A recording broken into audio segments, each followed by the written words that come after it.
Namaste, welcome to my classroom, Design of Concrete Structures 2, CE 304 for Semester 6 Civil Engineering Students KTU. Hi, this is Lakshmi, SNIT Adu. Design of Concrete Structures 2, Module 6. Today's topic, materials, high strength steel and high strength concrete. Then advantages and disadvantages of pre-stressed concrete. Module 6, pre-stressed concretes. നമുക്കിനി prestressed കോൺക്രീറ്റിൽ use ചെയ്യുന്ന materials നമ്മളിപ്പം ടൈപ്സും മെത്തേഡ്സും കോൺസെപ്റ്റും എല്ലാം പറഞ്ഞു കഴിഞ്ഞു. Next നമുക്ക് ഏത് type materials ആണ് അതായത് മെയിൻലി നമ്മൾ ടെൻഡൻസ് അല്ലേ കൊടുക്കുന്നത്, അതായത് പ്രീസ്ട്രസിങ് സ്റ്റീൽ നമ്മൾ കൊടുക്കും. അത് ഏത് ടൈപ്പാന്ന് നോക്കാം. So prestressing steel. In pre-stressed concrete, high strength steel is used.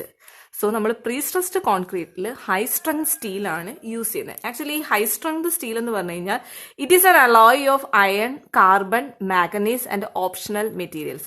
So it is an alloy of എന്തൊക്കെയാണ്? Iron, carbon, manganese and other optional materials. So അതിന്റെ ഒരു കോമ്പിനേഷൻ ആണ് ഈ ഹൈ സ്ട്രെങ്ത് സ്റ്റീൽ എന്ന് പറയുന്നത്. സോ നമ്മൾ പ്രീസ്ട്രസ്ഡ് കോൺക്രീറ്റിൽ high strength സ്റ്റീലാണ് യൂസ് ചെയ്യുന്നത്. ഇത് കൂടാതെ തന്നെ in addition to prestressing steel, ഈ പ്രീസ്ട്രസിങ് സ്റ്റീല് കൂടാതെ conventional non prestressed steel is also used.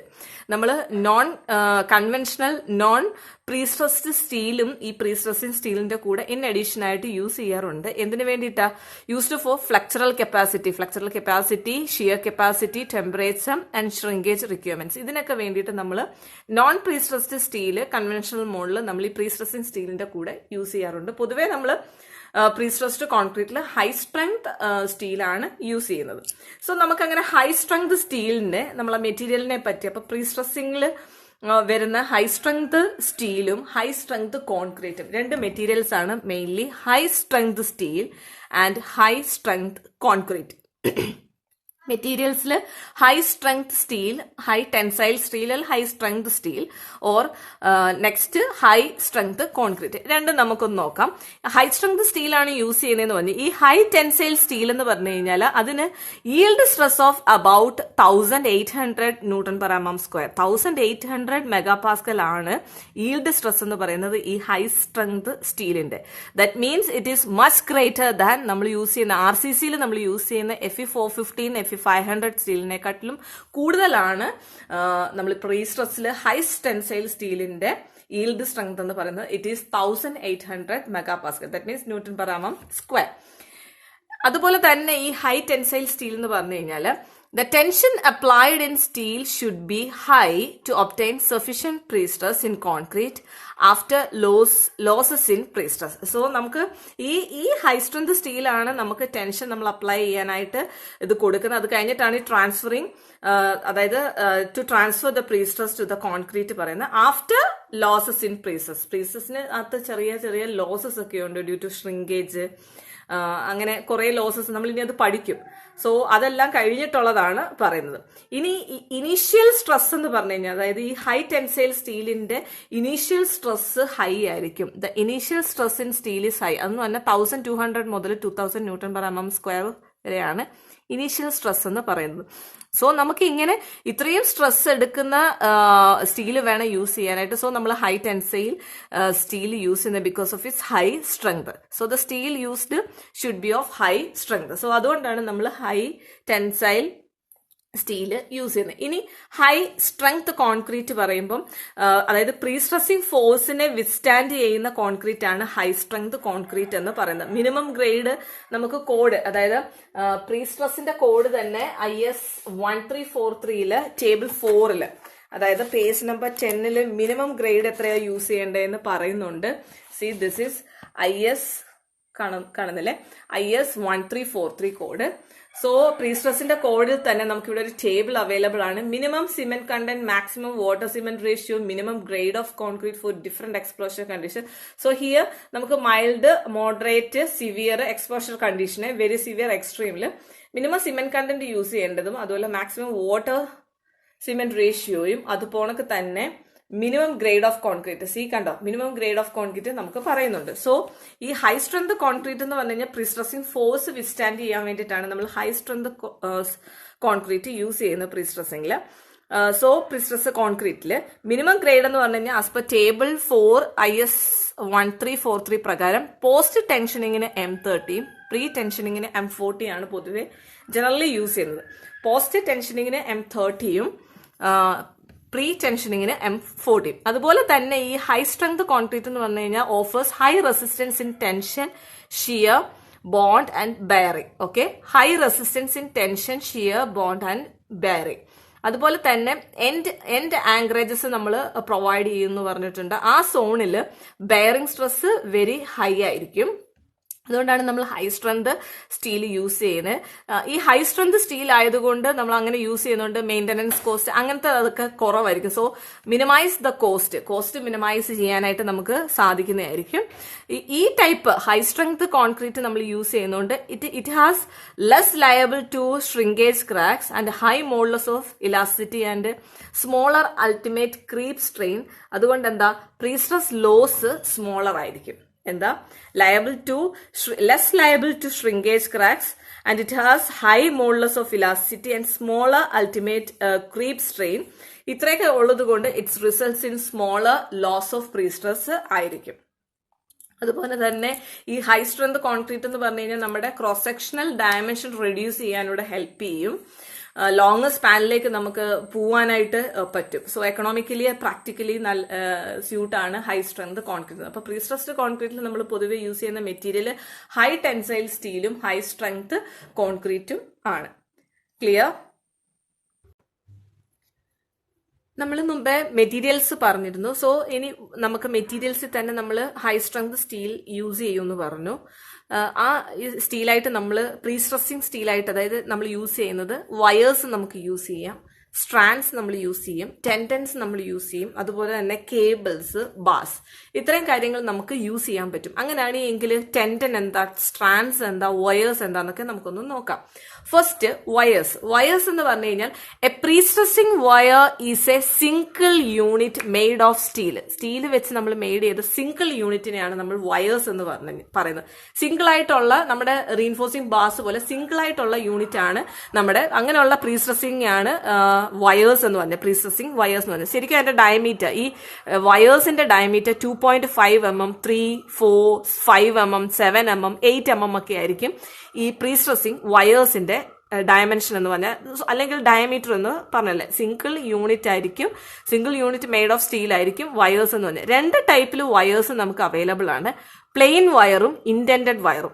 ഇനി എന്താണ് ഈ പ്ലെയിൻ വയർ എന്ന് പറഞ്ഞു കഴിഞ്ഞാൽ അതിനകത്ത് പ്ലെയിൻ ആയിരിക്കും, ഇതുപോലെ ആയിരിക്കും. പ്ലെയിൻ വയേഴ്സ് എന്ന് പറഞ്ഞു കഴിഞ്ഞാൽ ഇതുപോലെ ആയിരിക്കും, ഇൻഡന്റേഷൻ മാർക്സ് ഒന്നും കാണത്തില്ല. ഇനി ഇന്റൻഡഡ് വയേഴ്സ് എന്ന് പറഞ്ഞു കഴിഞ്ഞാൽ സർക്കുലർ അല്ലെങ്കിൽ എലിപ്റ്റിക്കൽ, അതായത് നമുക്ക് കാണുമ്പോൾ ഒരു സിക്സാക് മോഡലിൽ വയർ, ഇതിനൊരു ഇൻഡന്റേഷൻ മാർക്ക് നമുക്ക് ഇതിനായിട്ട് കാണാൻ പറ്റും. സോ രണ്ട് ടൈപ്പിലുള്ള വയേഴ്സ് അവൈലബിൾ ആണ്, പ്ലെയിൻ വയേഴ്സും ഇന്റൻഡഡ് വയേഴ്സും. അപ്പം സിംഗിൾ യൂണിറ്റ് മെയ്ഡ് ഓഫ് സ്റ്റീലിനെയാണ് നമ്മൾ വയേഴ്സ് എന്ന് പറഞ്ഞത്. Second is strands, STRANDS, strands എന്ന് പറയും. കുറെ വയേഴ്സ് കൂടി ചേർന്നിട്ടുള്ള, spun together, a few wires are spun together in a helical form, അങ്ങനെയുള്ളതിനെയാണ് നമ്മൾ പ്രീസ്ട്രസിംഗ് സ്ട്രാൻഡ് എന്ന് പറയുന്നത്. അതായത് നമ്മൾ കുറെ നമ്പർ ഓഫ്, അതായത് ഈ വയേഴ്സ് കുറെ എണ്ണം എടുത്തിട്ട് നമ്മൾ ഹെലിക്കലായിട്ട് സ്പൺ ടുഗദർ നമ്മളിങ്ങനെ കൂട്ടിച്ചേർത്ത് വെക്കുന്നതിനെയാണ് നമ്മൾ സ്ട്രാൻഡ്സ് എന്ന് പറഞ്ഞു കഴിഞ്ഞാൽ. സ്ട്രാൻഡ്സ് തന്നെ നമുക്ക് ഡിഫറെന്റ് ടൈപ്സ് ഓഫ് സ്ട്രാൻഡ്സ് ഉണ്ട്. 2 wired strands, 3 wired strands, 7 wired strands. 2, 3 and 7 wired strands. 2 wired strands എന്ന് പറഞ്ഞു കഴിഞ്ഞാൽ രണ്ട് വയേഴ്സ് സ്പൺ ടുഗദർ ആയിട്ടുള്ളതാണ്. അങ്ങനെയുള്ള സ്ട്രാൻഡ്സിനെയാണ് നമ്മൾ 2 wired എന്ന് പറഞ്ഞത്. അതായത് രണ്ട് വയറിനെ എടുത്ത് നമ്മൾ തിരിച്ചു വെച്ചേക്കുന്നതിനാണ് 2 wired strands എന്ന് പറഞ്ഞാൽ. 3 wired ആകുമ്പോൾ എന്താ, 3 number ഓഫ് വയേഴ്സിനെ എടുത്ത് നമ്മൾ ഹെലിക്കൽ ഫോമിലേക്ക് സ്പൺ ടുഗദർ ചെയ്ത് വെക്കുന്നതിനാണ് 3 wired എന്ന് പറഞ്ഞാൽ. 7 wired എന്ന് പറഞ്ഞു കഴിഞ്ഞാൽ 6 എണ്ണത്തിനെ നമ്മൾ കറക്കും. അതായത് നടുക്ക് ഈ 6 എണ്ണത്തിനെക്കാട്ടിലും ലാർജറായിട്ടുള്ള ഒരെണ്ണം സെൻട്രി വെച്ചിട്ട് ബാക്കി 6 എണ്ണത്തിനെ ചുറ്റിനും വെച്ച് നമ്മൾ ഹെലിക്കൽ ഫോമിലേക്ക് സ്പൺ ചെയ്യും. സോ അങ്ങനെയുള്ളതിനെയാണ് നമ്മൾ 7 wired എന്ന് പറഞ്ഞത്. അപ്പൊ ടോട്ടൽ 6 കാണും, സെൻട്രലിലെ ഒരു വയറും കാണും. ഓക്കെ, കമ്പയർ ചെയ്യുമ്പോൾ സെൻട്രൽ വയർ എന്ന് പറഞ്ഞാൽ ബാക്കി 6-നേക്കാട്ടിലും കുറച്ച് ലാർജർ ആയിരിക്കും. അങ്ങനെ 7 എണ്ണം ഉണ്ടാവും ടോട്ടൽ. നടുക്കൊരെണ്ണം, ചുറ്റും 6 എണ്ണം. സോ അതിനെയാണ് നമ്മൾ 7 വയേർഡ് സ്ട്രാൻഡ്സ് എന്ന് പറയുന്നത്. അപ്പൊ സ്ട്രാൻഡ്സ് എന്ന് പറഞ്ഞു കഴിഞ്ഞാൽ വയേഴ്സ് കൂടിച്ചേരുന്നതാണ് strands. Next is tendons. TENDONS, tendons. Group of strands ചേരുന്നതാണ് ടെൻഡൻസ് എന്ന് പറയുന്നത്. അതായത് ഗ്രൂപ്പ് ഓഫ് സ്ട്രാൻഡ്സ് അല്ലെങ്കിൽ വയേഴ്സ് കൂടിച്ചേർന്നതാണ് സ്ട്രാൻഡ്സ്. ഗ്രൂപ്പ് ഓഫ് സ്ട്രാൻഡ്സ് കൂടിച്ചേർന്നിട്ടുള്ളതാണ് പ്രീസ്ട്രസിങ്. ടെൻഡൻസ് എന്ന് പറഞ്ഞാൽ, ടെൻഡൻസ് പൊതുവെ നമ്മൾ പോസ്റ്റ് ടെൻഷൻഡ് മെമ്പേഴ്സിനൊക്കെയാണ് നമ്മൾ ടെൻഡൻസി യൂസ് ചെയ്യുന്നത്. പോസ്റ്റ് ടെൻഷൻഡ് മെമ്പേഴ്സിനാണ് നമ്മൾ ടെൻഡൻസി യൂസ് ചെയ്യുന്നത്. ഗ്രൂപ്പ് ഓഫ് സ്ട്രാൻഡ്സ് ആണ് ടെൻഡൻസ്. ഇനി നെക്സ്റ്റ് ഈസ് കേബിൾസ്. കേബിൾസ് എന്താ? ഗ്രൂപ്പ് ഓഫ് ടെൻഡൻസ് ആണ് പ്രീസ്ട്രസിങ് കേബിൾ എന്ന് പറഞ്ഞാൽ. കേബിൾസ് നമ്മൾ പൊതുവെ യൂസ് ചെയ്യുന്ന ബ്രിഡ്ജസിനാണ്. ഇനി ലാസ്റ്റ് ബാസ്. ബാർ എന്ന് പറഞ്ഞു കഴിഞ്ഞാൽ tendon can be made up of a single steel bar. Single ആയിട്ടുള്ളതാണ് ബാസ് എന്ന് പറഞ്ഞാൽ. ബാസിന്റെ നമ്മുടെ വയേഴ്സ് പറഞ്ഞ പോലെ തന്നെയാണ് ടെൻഡൻസിന്റെ തന്നെ സിംഗിൾ ആയിട്ടുള്ളതാണ് ബാസ് എന്ന് പറയുന്നത്. ഡയമീറ്റർ എന്ന് പറഞ്ഞു കഴിഞ്ഞാൽ മച്ച് ലാർജർ ദാൻ വയർ. വയറിനെക്കാട്ടിൽ ലാർജർ ആയിരിക്കും ഇതിന്റെ ഡയമീറ്റർ എന്ന് പറഞ്ഞാൽ. നമ്മൾ വയേഴ്സിന്റെ ഡയമീറ്റർ പറഞ്ഞാൽ 2.5, 3 mm, 4 mm, 5 mm, 7 mm, 8 mm ഒക്കെ ആയിരുന്നു നമുക്ക് വയേഴ്സ് അവൈലബിൾ ആയിട്ടുള്ളത്. അതിനെക്കാട്ടിലും ഡയമീറ്റർ കൂടിയതാണ് ബാസ് എന്ന് പറയുന്നത്. സിംഗിൾ സ്റ്റീൽ ബാറിനെയാണ് നമ്മൾ ബാർ എന്ന് പറയുന്നത്. അങ്ങനെയാണെങ്കിൽ ഇതിന്റെ ബാസ് അവൈലബിൾ ആയിട്ടുള്ള സൈസ് എത്രയാ? 10 mm തൊട്ടായിരിക്കും സ്റ്റാർട്ട് ചെയ്യുന്നത്. 10 mm, 12 mm, 6, 20, 22 mm, 25 mm, 28 mm, 32 mm. So diameter കുറച്ച് വലുതായിരിക്കും വയേഴ്സിനെ കമ്പയർ ചെയ്യുമ്പോൾ ബാസിനും. വയേഴ്സ് ആണെങ്കിലും ബാസ് ആണെങ്കിലും സിംഗിൾ യൂണിറ്റ് ആണ്, പക്ഷെ ലാർജ് ആയിരിക്കും കമ്പയർഡ് ടു വയർ. സോ നമ്മൾ പ്രീസ്ട്രസിങ് സ്റ്റീലായിട്ട് നമ്മൾ യൂസ് ചെയ്യുന്നത് ഹൈ സ്ട്രെങ്ത് സ്റ്റീലാണ് യൂസ് ചെയ്യുന്നത്. ഹൈ സ്ട്രെങ്ത് സ്റ്റീൽ തന്നെ നമുക്ക് വയേഴ്സ് ആവാം, സ്ട്രാൻഡ്സ് ആവാം, ടെൻഡൻസ് ആവാം, കേബിൾസ് ആവാം, ബാസ് ആവാം. വയേഴ്സ് എന്ന് പറയുമ്പോൾ നമുക്ക് 2.5, 3, 4, 5, 7, 8 mm ഇത്രയും MM അവൈലബിൾ ആയിട്ടുള്ള ഡയമീറ്റർ ഉള്ള സിംഗിൾ യൂണിറ്റ് ഓഫ് സ്റ്റീലിനെയാണ് നമ്മൾ പ്രീസ്ട്രസിങ് വയർ എന്ന് പറയുന്നത്. 2 ടൈപ്പിലുള്ള വയേഴ്സ് ഉണ്ട്. പ്ലെയിൻ വയേഴ്സും ഉണ്ട്, ഇന്റന്റഡ് വയേഴ്സ് ഉണ്ട്. പ്ലെയിൻ വയേഴ്സ് എന്ന് പറഞ്ഞാൽ അതിന്റെ സർഫസിൽ ഒരു ഇൻഡന്റേഷൻ മാർക്സും കാണത്തില്ല. ഇന്റന്റഡ് വയേഴ്സ് എന്ന് പറയുമ്പോൾ ഒരു എലിപ്റ്റിക്കൽ അല്ലെങ്കിൽ നമുക്ക് കാണുമ്പോൾ ഒരു 6-ആക്ട് മോഡൽ ഇൻഡന്റേഷൻ മാർക്സ് അവിടെ ഉണ്ടാവും. That is intended wire. Second, കുറെ വയേഴ്സ് കൂടി ചേർന്നിട്ടുള്ളതാണ് സ്ട്രാൻഡ്സ് എന്ന് പറയുന്നത്. സ്ട്രാൻഡ്സ് തന്നെ നമുക്ക് 2 വയർ കൂടി ചേരുമ്പോൾ 2 വയേർഡ് സ്ട്രാൻഡ്, 3 എണ്ണം ചേരുമ്പോൾ 3 വയേർഡ് സ്ട്രാൻഡ്, 7 എണ്ണം ചേരുമ്പം 7 വയേർഡ് സ്ട്രാൻഡ്സ്. അതായത് നടുക്കൊരെണ്ണം, ചുറ്റിനും 6 എണ്ണം. Then tendons. ടെൻഡൻസ് എന്ന് പറയുമ്പോൾ സ്ട്രാൻഡ്സ് കൂടി ചേരുന്നതായിരിക്കും ടെൻഡൻസ് എന്ന് പറയുന്നത്. ടെൻഡൻ പൊതുവെ നമ്മൾ പോസ്റ്റ് ടെൻഷന്റെ മെമ്പേഴ്സിലായിരിക്കും യൂസ് ചെയ്യുന്നത്. Then cables. ടെൻഡൻസ് കൂടി ചേരുന്നതാണ് കേബിൾസ്. നമ്മൾ പൊതുവെ ബ്രിഡ്ജസിനായിരിക്കും യൂസ് ചെയ്യുന്നത്.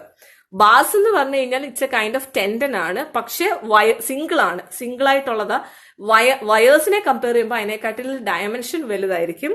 ഇതിന് അവൈലബിൾ ആയിട്ടുള്ള ഡയമെൻഷൻ സ്റ്റാർട്ട് ചെയ്യുന്നത് തന്നെ 10 mm, 12, 16, 20, 22, 25, 28 and 32. ഓക്കെ, ഇത്രയുമാണ് നമുക്ക് പ്രീസ്ട്രസിങ് മെറ്റീരിയൽ, പ്രീസ്ട്രസിങ് സ്റ്റീലില് ഇത്രയും സാധനങ്ങൾ നമുക്ക് യൂസ് ചെയ്യാനായിട്ട് പറ്റും. Wires, strands, tendons, cables and bars. Properties of hardened concrete. നമുക്കിനി പ്രീസ്ട്രസിന്റെ പ്രോപ്പർട്ടീസ് നോക്കാം. ഹാർഡൻഡ് കോൺക്രീറ്റ് വരുമ്പോഴുള്ള പ്രോപ്പർട്ടീസ്, ഫസ്റ്റ് ഹൈ സ്ട്രെങ്ത് ആയിരിക്കും. നോട്ട് ചെയ്യുക, ഹൈ സ്ട്രെങ്ത് ആയിരിക്കും. അതുപോലെ തന്നെ ഡ്യൂറബിലിറ്റി. ഹൈ സ്ട്രെങ്ത് എന്ന് പറഞ്ഞപ്പോൾ മാക്സിമം ഗ്രേഡ് ഓഫ് കോൺക്രീറ്റ് നമുക്ക് 60 MPa, 60 Nm/mm² ആയിരിക്കും മാക്സിമം ഗ്രേഡ് ഓഫ് കോൺക്രീറ്റ് എന്ന് പറഞ്ഞു കഴിഞ്ഞാൽ. ഹൈ സ്ട്രെങ്തിനെ സംബന്ധിച്ച് പറയുമ്പോഴാണ്. മിനിമം ഗ്രേഡ് ഓഫ് കോൺക്രീറ്റ് നമ്മൾ നേരത്തെ പറഞ്ഞായിരുന്നു. പോസ്റ്റ് ടെൻഷൻഡ് ആണെങ്കിൽ M30യും പ്രീ ടെൻഷൻഡ് ആണെങ്കിൽ M40യും. പോസ്റ്റ് ടെൻഷനിൽ M30യും പ്രീ ടെൻഷനിൽ M40 നമ്മൾ യൂസ് ചെയ്യുമെന്ന് പറഞ്ഞു. സോ പ്രോപ്പർട്ടീസിന്റെ ബേസിൽ ഫസ്റ്റ് പറയാനുള്ള ഹൈ സ്ട്രെങ്ത് ആണ്. Maximum grade of concrete is 60. Maximum grade of concrete is 60 Nm/mm². Minimum grade നമ്മൾ പോസ്റ്റ് ടെൻഷന്റെ M30യും പ്രീ ടെൻഷന്റെ M40 ആയിരിക്കും. ഇനി ഡ്യൂറബിലിറ്റി പറയുവാണെങ്കിൽ, durability of concrete is of vital importance regarding the life cycle cost of a structure. So durability ബേസും പറയുന്ന അതാണ്. അതായത് life cycle of the structure എന്ന് പറഞ്ഞു കഴിഞ്ഞാൽ അത് കൂടുതലാണ് എന്നാണ് പറഞ്ഞത്. ഡ്യൂറബിലിറ്റി. Next stiffness. സ്റ്റിഫ്നെസ് എന്ന് പറഞ്ഞു കഴിഞ്ഞാൽ സ്റ്റിഫ്നെസ് മോഡുലസ് ഓഫ് ഇലാസ്റ്റിസിറ്റിനെയാണ് നമ്മൾ റിലേറ്റ് ചെയ്തേക്കുന്നത്. സോ ഡിഫ്ലക്ഷൻ ഓഫ് മെമ്പേഴ്സ് എന്ന് പറഞ്ഞു കഴിഞ്ഞാൽ the stiffness of concrete is required to estimate the deflection of members. So അതുമായിട്ട് ഡയറക്റ്റ് ആണ് സ്റ്റിഫ്നെസ് എന്ന് പറയുന്നത്. Then minimum shrinkage and minimum ഷ്രിങ്കേജും മിനിമം ക്രീപ്പും ആയിരിക്കും. These are the properties of hardened concrete: high strength, durability, stiffness and minimum shrinkage and creep. Next, advantages of prestressed concrete. These are the advantages of pre-stressed concrete. First, techniques of pre-stressing eliminates cracking of concrete under all stages of loading. Techniques of pre-stressing, നമ്മൾ pre-stressed concreteനകത്ത് pre-stressing techniques ആണ് use ചെയ്യുന്നത്. That will eliminates the cracking of concrete under all stages of loading. First one.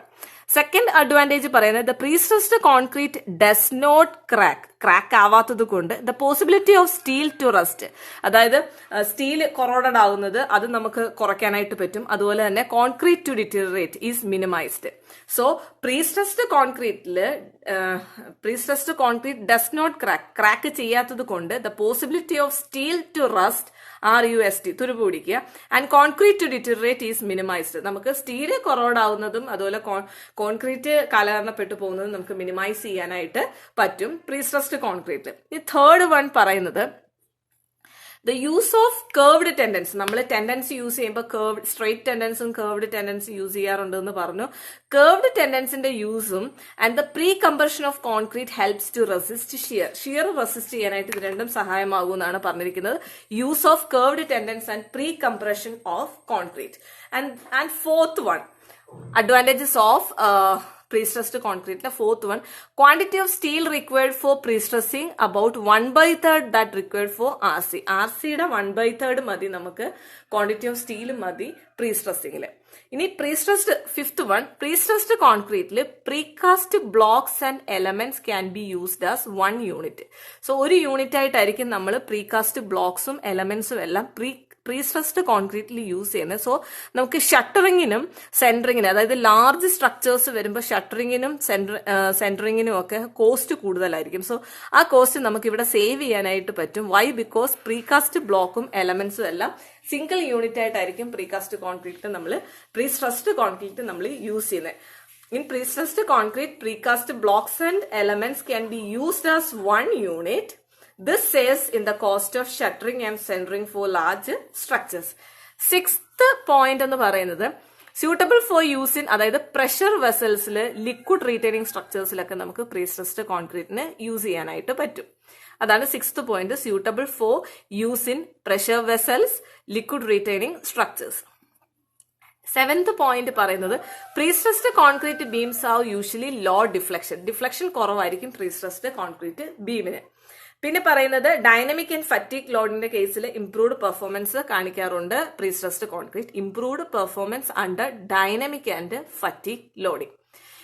ഇനി അതുപോലെ എടുത്തു പറയേണ്ട ഒരു advantage ആണ് high span to depth ratio ആണ് prestressed കോൺക്രീറ്റിന്. Ninth point, high span to depth ratio. That means the span എന്ന് പറഞ്ഞു കഴിഞ്ഞാൽ greater than 35 meter ഒക്കെ നമുക്ക് യൂസ് ചെയ്യാനായിട്ട്. കൂടുതലായിട്ടും ഈ പ്രീസ്ട്രെസ്ഡ് എന്ന് പറയുമ്പോൾ നമ്മൾ ബ്രിഡ്ജസിലൊക്കെ യൂസ് ചെയ്യാറുണ്ട്. സോ സ്പാനിന്റെ കാര്യത്തിൽ ലാർജ് സ്പാനിലേക്ക് നമ്മൾ പോവാറായിട്ട് ഉണ്ട്. എസ്പെഷ്യലി നമ്മൾ ബ്രിഡ്ജസിൽ ബിൽഡിങ്സ് വിത്ത് ലാർജ് കോളംസ് വരുന്നിടത്ത് ഒക്കെ ചെയ്യാറുണ്ട്. So high span to depth ratio ആണ് പ്രീസ്ട്രെസ്ഡ് കോൺക്രീറ്റിന്റെ ഒരു അഡ്വാൻറ്റേജ്. അതുപോലെ തന്നെ it is also suitable for, നമ്മൾ പ്രീകാസ്റ്റിന്റെ കാര്യം പറഞ്ഞതുപോലെ പ്രീകാസ്റ്റ് കൺസ്ട്രക്ഷനിൽ നമ്മൾ പ്രീസ്ട്രെസ്ഡ് കോൺക്രീറ്റ് യൂസ് ചെയ്യാറുണ്ട്. ബിക്കോസ് നമുക്ക് സ്പീഡായിട്ട് എന്തുകൊണ്ടാ ഒരു പ്രീകാസ്റ്റ് കൺസ്ട്രക്ഷനിൽ നമ്മൾ പ്രീസ്ട്രെസ്ഡ് കോൺക്രീറ്റ് സ്യൂട്ടബിൾ ആണെന്ന് പറയാൻ, ബിക്കോസ് റാപ്പിഡ് കൺസ്ട്രക്ഷൻ ആയിരിക്കും, ബെറ്റർ ക്വാളിറ്റി കൺട്രോൾ ആയിരിക്കും, അതുപോലെ തന്നെ മെയിൻ്റനൻസ് നമുക്ക് റിഡ്യൂസ് ചെയ്യാനായിട്ട് പറ്റും. പിന്നെ availability of standard shapes, okay, അതുപോലെ റിപ്പീറ്റ് ആയിട്ട് കുറെ കൺസ്ട്രക്ഷൻ വരും. അതുകൊണ്ട് സ്യൂട്ടബിൾ ഫോർ റെപ്പറ്റേറ്റീവ് കൺസ്ട്രക്ഷൻ. ഇതിനെല്ലാം നമുക്ക് പ്രീസ്ട്രെസ്ഡ് കോൺക്രീറ്റ് സ്യൂട്ട് ആയതുകൊണ്ടാണ് പ്രീകാസ്റ്റ് കൺസ്ട്രക്ഷനിലേക്ക് പ്രീസ്ട്രെസ്സിനെ നമ്മൾ ഓപ്റ്റ് ചെയ്യുന്നത്. So these are the advantages of prestressed concrete. First നമ്മൾ പറഞ്ഞത് ഈ ടെക്നിക്സ്, പ്രീസ്ട്രെസ്സിങ് ടെക്നിക്സ് യൂസ് ചെയ്യുന്നതുകൊണ്ട് നമുക്ക് ക്രാക്കിംഗ് ഓഫ് കോൺക്രീറ്റ് അണ്ടർ ഏത് ഓൾ സ്റ്റേജസ് ഓഫ് ലോഡിംഗിൽ എലിമിനേറ്റ് ചെയ്യാൻ പറ്റുമെന്ന് പറഞ്ഞു. ഡസ് നോട്ട് ക്രാക്ക് ആണ് പ്രീസ്ട്രസ്ഡ് കോൺക്രീറ്റ്. സോ നമ്മുടെ സ്റ്റീൽ കൊറോഡ് ആവുന്നതും അതുപോലെ കോൺക്രീറ്റ് ടു ഡിറ്ററിയേറ്റ് മിനിമൈസ് ചെയ്യാന്ന് പറഞ്ഞു. കർവ്ഡ് ടെൻഡൻസും പ്രീ കംപ്രഷനും നമ്മൾ കോൺക്രീറ്റിന് കൊടുക്കുന്നുണ്ട്. റെസിസ്റ്റ് ചെയ്യാൻ പറ്റും, ഷിയർ റെസിസ്റ്റ് ചെയ്യാൻ പറ്റും. 1/3 ഓഫ് RC ആയിരിക്കും ക്വാണ്ടിറ്റി, RCയുടെ ക്വാണ്ടിറ്റി ഓഫ് സ്റ്റീൽ ആയിരിക്കും നമ്മുടെ പ്രീസ്ട്രസിന് വേണ്ടി വരുന്നത്. 1/3 മതി പ്രീസ്ട്രസിങ്ങിന്. പ്രീകാസ്റ്റ് ബ്ലോക്കും എലമെന്റ്സ് സിംഗിൾ യൂണിറ്റ് ആയിട്ടായിരിക്കും പ്രീസ്ട്രസ്ഡിൽ. സോ നമുക്ക് കോസ്റ്റ് റെഡ്യൂസ് ചെയ്യാനായിട്ട് പറ്റും. എന്ത് ടൈപ്പ് കോസ്റ്റ്? ഷട്ടറിങ്ങിനും സെന്ററിങ്ങിനും ഒക്കെ വരുന്ന കോസ്റ്റ് നമുക്ക് റെഡ്യൂസ് ചെയ്യാനായിട്ട് പറ്റും. അതുപോലെ ലിക്വിഡ് റീറ്റൈനിങ് സ്ട്രക്ചേഴ്സിൽ, പ്രഷർ വെസൽസിലൊക്കെ നമുക്ക് പ്രീസ്ട്രസ്ഡ് കോൺക്രീറ്റ് യൂസ് ചെയ്യാൻ പറ്റും. ലോ ഡിഫ്ലക്ഷൻ ആയിരിക്കും. ഡൈനാമിക് ആൻഡ് ഫറ്റിക് ലോഡിൽ ഇംപ്രൂവ്ഡ് പെർഫോമൻസ് ഉണ്ട്. High span to depth ratio ആണ്. പ്രീകാസ്റ്റ് കൺസ്ട്രക്ഷനിലേക്ക് നമുക്ക് ഓപ്റ്റ് ചെയ്യാനായിട്ട് പറ്റും. Next, disadvantages of prestressed concrete. Disadvantages നോക്കാം. First one is special site operations makes it costly. So ഈ പ്രീസ്ട്രസ്ഡ് കോൺക്രീറ്റിന് സ്പെഷ്യൽ സൈറ്റ് ഓപ്പറേഷൻസ് നീഡഡ് ആണ്. സാധാരണ ഡിഫറെന്റ് നമ്മൾ പ്രീസ്ട്രസ്ഡ് കോൺക്രീറ്റിന് ഡിഫറെന്റ് എക്യുപ്മെന്റ്സ് യൂസ് ചെയ്യുന്നുണ്ട്. സോ സ്പെഷ്യൽ സൈറ്റ് ഓപ്പറേഷൻസ് വേണ്ടി വരും. സോ അത് കോസ്റ്റ്ലി ആയിരിക്കും. ഡിസഡ്വാൻറ്റേജസ് ആണ്. ഒന്ന് costly. The design and construction becomes difficult. Second is design and കൺസ്ട്രക്ഷന് ഡിഫിക്കൽട്ട് ആയിരിക്കും. Third, prestressing needs. ഈ പ്രീസ്ട്രസിംഗ് ടെക്നോളജിക്ക് സ്കിൽഡ് ടെക്നോളജിയാണ്. സോ അത് റീഇൻഫോഴ്സ്ഡ് കോൺക്രീറ്റിനെ കമ്പയർ ചെയ്യുമ്പോൾ കോമൺ അല്ല. റീഇൻഫോഴ്സ് എന്ന് പറഞ്ഞാൽ കോമൺ ആയിട്ട് നമുക്ക് അറിയാവുന്ന കാര്യമാണ്. പക്ഷെ പ്രീസ്ട്രസിംഗ് എന്ന് പറയുന്നത് സ്കിൽഡ് ടെക്നോളജിയാണ്. സോ അതൊക്കെ സ്കിൽഡ് ടെക്നോളജി അറിയാവുന്നവരെ കൊണ്ട് വേണം ചെയ്യിക്കാനായിട്ടും. The use of high strength material. നമ്മൾ പ്രീസ്ട്രസ്ഡ് കോൺക്രീറ്റിനകത്ത് ഹൈ സ്ട്രെങ്ത് മെറ്റീരിയൽ ആ യൂസ് ചെയ്യുന്നത് പറഞ്ഞു. സോ അത് കോസ്റ്റ്ലി ആയിരിക്കും. Then the last one is there is need for quality control and inspection. നമുക്ക് ക്വാളിറ്റി കൺട്രോളും ഇൻസ്പെക്ഷനും ആവശ്യമായിട്ട് വരും. So these are the disadvantages of prestressed concrete. RCനെ കമ്പയർ ചെയ്യുമ്പം ഇത്രയും ഡിസഡ്വാൻറ്റേജസ് ഉണ്ട്. കാരണം RCക്ക് ഇത്രയും പ്രശ്നങ്ങൾ ഇല്ല. സ്പെഷ്യൽ സൈറ്റ് ഓപ്പറേഷൻസ് വരും. കാരണം ഡിഫറെന്റ് ടൈപ്സ് ഓഫ് എക്യുപ്മെന്റ്സ് ഒക്കെ നമ്മൾ യൂസ് ചെയ്യാറുണ്ട്. സോ സൈറ്റ് ഓപ്പറേഷൻ സ്പെഷ്യൽ ആയതുകൊണ്ട് കോസ്റ്റ്ലി ആയിരിക്കും. ഡിസൈൻ ആൻഡ് കൺസ്ട്രക്ഷൻ ഡിഫിക്കൽട്ട് ആയിരിക്കും. അതുപോലെ പ്രീസ്ട്രസിംഗ് എന്ന് പറയുമ്പോൾ ഒരു സ്കിൽഡ് ടെക്നോളജിയാണ്. സോ RCയുടെ പോലെ കോമൺ അല്ല.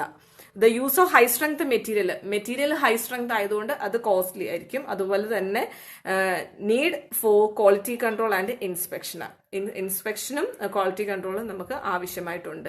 These are the disadvantages of prestressed concrete. ഇനി നമ്മൾ പ്രീസ്ട്രസ്ഡ് കോൺക്രീറ്റിന് ഇപ്പം പ്രീസ്ട്രസിംഗ് സ്റ്റീൽ തന്നെ മെറ്റീരിയൽസ് 2 ടൈപ്പ് ഉണ്ടെന്ന് പറഞ്ഞു. Advantage, disadvantage. Next is stages of prestress. പ്രീസ്ട്രസിൽ തന്നെ 2 സ്റ്റേജസ് ഉണ്ട്. Stages of പ്രീസ്ട്രസ്. 2 സ്റ്റേജ് ആണ് പ്രീസ്ട്രസിലുള്ളത്. First one is transfer stage, second is service stage. First transfer സ്റ്റേജും സെക്കൻഡ് സർവീസ് സ്റ്റേജും. ഇതെന്തുവാന്ന് നമുക്ക് നോക്കാം. സിമ്പിൾ, നമ്മൾ അനാലിസിസിലേക്ക് വരുമ്പോൾ നമുക്ക് ഇതിനകത്ത് കാര്യമായിട്ടുള്ളൂ. ട്രാൻസ്ഫർ സ്റ്റേജ് ആണ് ഫസ്റ്റ് സ്റ്റേജ് എന്ന് പറയുന്നത്. ട്രാൻസ്ഫർ സ്റ്റേജ് എന്ന് പറഞ്ഞു കഴിഞ്ഞാൽ stage soon after prestressing is applied. ശരിക്കും ഈ സ്റ്റേജസ് ഓഫ് പ്രീസ്ട്രസ് എന്ന് പറഞ്ഞു കഴിഞ്ഞാൽ ഒരു ചെക്ക് ആണ്. അതായത് നമ്മൾ in prestressed concrete we have to check the stresses in the section. നമുക്ക് ഓരോ സെക്ഷനിലെ സ്ട്രെസ്സസ് നമുക്ക് ചെക്ക് ചെയ്യണം. അതായത് ensure that no tension is allowed within the member and also compressive stress in concrete within the safe permissible limit. ഇതാണ് നമ്മളുടെ checkup. So നമുക്ക് 2 stages ആണ്, ട്രാൻസ്ഫർ സ്റ്റേജും സർവീസ് സ്റ്റേജും. നമ്മൾ ശരിക്കും ഇതൊരു ചെക്കാണ് പ്രീസ്ട്രസ്ഡ് കോൺക്രീറ്റിലെ to check the stresses in the section. നമുക്ക് സെക്ഷനിലെ സ്ട്രെസ്സസ് ചെക്ക് ചെയ്യണം. There is no tension is allowed within the member. അതുപോലെ തന്നെ നമുക്ക് കംപ്രസീവ് സ്ട്രെസ് എന്ന് പറഞ്ഞാൽ കംപ്രസീവ് സ്ട്രെസ് ഇൻ കോൺക്രീറ്റ് എന്ന് പറഞ്ഞാൽ within the safe permissible limit ആയിരിക്കണം. ഓക്കെ, അതായത് within the safe permissible limit എന്ന് പറഞ്ഞു കഴിഞ്ഞാൽ it does not fail in compression. Okay, it does not fail in compression. First stage transfer stage. So നമുക്ക് ആ stage അറിഞ്ഞാലേ നമുക്കത് പറയാനായിട്ട് പറ്റുള്ളൂ. Stage soon after prestress is applied. Okay, prestress apply ചെയ്യുന്നതിന് മുമ്പുള്ളത്. ദെൻ ഈ ട്രാൻസ്ഫർ സ്റ്റേജ് എന്ന് പറഞ്ഞാൽ stage soon after the prestress is applied. അവിടെ നിന്ന് പറഞ്ഞാൽ എന്താ, ഡെഡ് ലോഡ് മാത്രമേ പ്രസന്റ് ആയിട്ടുള്ളൂ, there is no live load. ആ സ്റ്റേജിനെയാണ് നമ്മൾ ട്രാൻസ്ഫർ സ്റ്റേജ് എന്ന് പറയുന്നത്. പ്രീസ്ട്രസിലെ 2 സ്റ്റേജിലെ ഫസ്റ്റ് സ്റ്റേജായ ട്രാൻസ്ഫർ സ്റ്റേജ് എന്ന് പറഞ്ഞാൽ അതെന്ന് പറഞ്ഞാൽ soon after the prestressing is applied. അതായത് പ്രീസ്ട്രസിംഗ് അപ്ലൈ ചെയ്യുന്നതിന് തൊട്ട് മുന്നിൽ. Okay, stage soon after before അല്ല sorry, after pre stressing is applied. അവിടെ നിന്ന് പറഞ്ഞു കഴിഞ്ഞാൽ ഡെഡ് ലോഡ് മാത്രമേ പ്രസന്റ് ആയിട്ടുള്ളൂ, there is no live load. ഇനി സർവീസ് ആഫ്റ്റർ ആട്ടോ, ബിഫോർ അല്ലേ, ആഫ്റ്റർ ആണ്. Then service stage. Service stage എന്ന് പറഞ്ഞു കഴിഞ്ഞാൽ stage which the structure is usable. നമ്മൾ യൂസ് ചെയ്യുന്ന ടൈമിലുള്ളതാണ് സർവീസ് സ്റ്റേജ് എന്ന് പറഞ്ഞു കഴിഞ്ഞാൽ. അപ്പൊ അവിടെ എന്തായിരിക്കും, dead load plus live load present ആയിട്ടുണ്ടാവും. Dead load plus live load present ആയിട്ടുണ്ടാവും. ട്രാൻസ്ഫർ സ്റ്റേജ് എന്ന് പറഞ്ഞു കഴിഞ്ഞാൽ stage soon after the pre stress is applied. അവിടെ എന്താ, ഡെഡ് ലോഡ് മാത്രമേ കാണുള്ളൂ, ലൈവ് ലോഡ് കാണത്തില്ല. സർവീസ് സ്റ്റേജ് എന്ന് പറഞ്ഞു കഴിഞ്ഞാൽ നമ്മൾ യൂസബിൾ ആയിട്ടുള്ള ഒരു സ്ട്രക്ചറിന്റെ സ്റ്റേജ് ആണ്. That means dead load plus live load present ആയിരിക്കും. These are the 2 stages of pre stress. So we have to check the stresses in the section to ensure that there is no tension is allowed within the member. So we have to check the compressive stress in concrete that is within the permissible limit. That means it does not fail in compression. Clear? ഇനി നമുക്ക് അതുപോലെ തന്നെ നമ്മൾ ഈ stages of pre stress പറഞ്ഞ പോലെ നമുക്ക് ഇനി ഒരു കാര്യം കൂടെ ഉണ്ട്, ടൈപ്സ് ഓഫ് മെമ്പേഴ്സ് ഉണ്ട്. Types of next topic is types of members. നമുക്കത് ആസ് പെർ കോഡാണ്. എല്ലാവരും IS 1343 എന്ന് എടുക്കണം.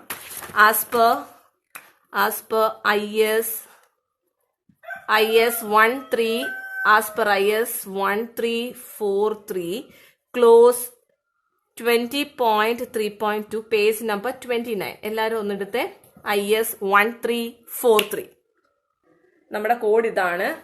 പേജ് നമ്പർ 29 അല്ലേ, പേജ് IS 1343 ക്ലോസ് എത്രയായിരുന്നു പറഞ്ഞിട്ടുള്ള 20.3.2 page number 29.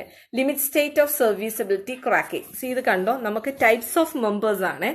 Types of members as per IS 1343. നമുക്ക് കോഡ് 1343 പ്രകാരം ഇവിടെ പറഞ്ഞിട്ടുണ്ട്, ദ ക്രാക്കിംഗ് ഓഫ് കോൺക്രീറ്റ്